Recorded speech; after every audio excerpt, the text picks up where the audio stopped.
But there are certain things which seem to attack the belief in the resurrection. For in no natural thing is found that which has been corrupted to return to being in the same number, just as it does not seem possible to return to a habit by any privation.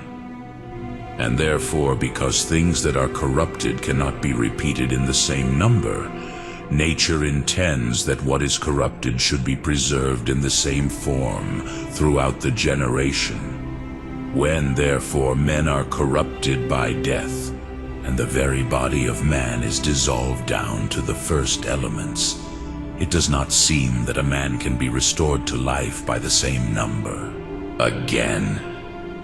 It is impossible to be the same in number, as any one of the essential principles cannot be in the same number. For when the essential principle is varied, the essence of the thing is varied, by which the thing as it is also one. But that which returns completely to nothing cannot be summed up in the same number, for it will be rather the creation of a new thing than the repair of the same. Many of the essential principles of man are seen to return to nothing through his death, and first of all the corporeality itself and the form of the mixture, when the body is manifestly dissolved.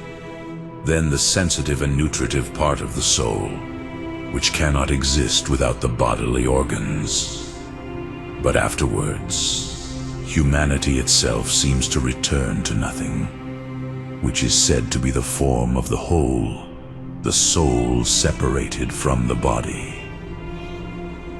It seems impossible, then, that a man should rise again with the same number. Still, that which is not continuous does not seem to be the same number.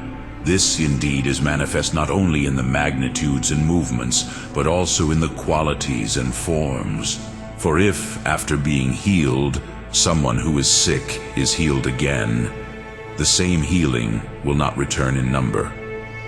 Now it is manifest that by death man's being is taken away. Since corruption is a change from being into non-being, it is therefore impossible that man's existence should be repeated by the same number.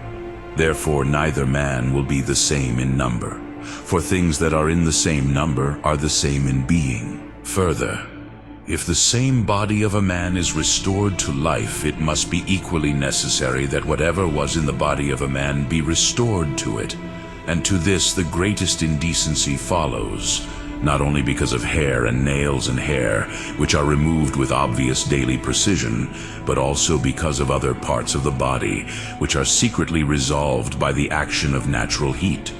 If all these things were restored to the resurrected man, he would rise to an unseemly greatness.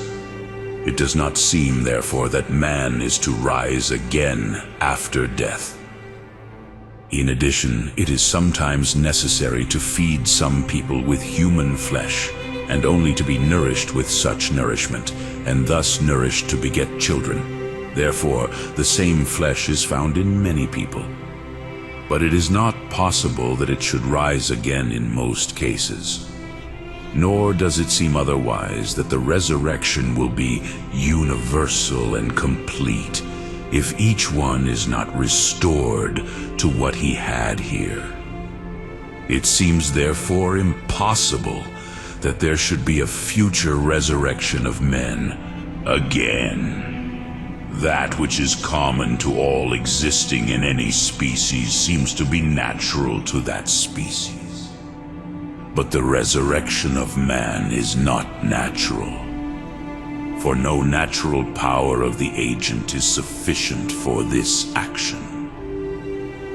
Therefore, not all men will be raised in common. Still, if through Christ we are freed both from guilt and from death, which is the result of sin, those alone seem to be freed from death through the resurrection, who were partakers of the mysteries of Christ by which they were freed from guilt.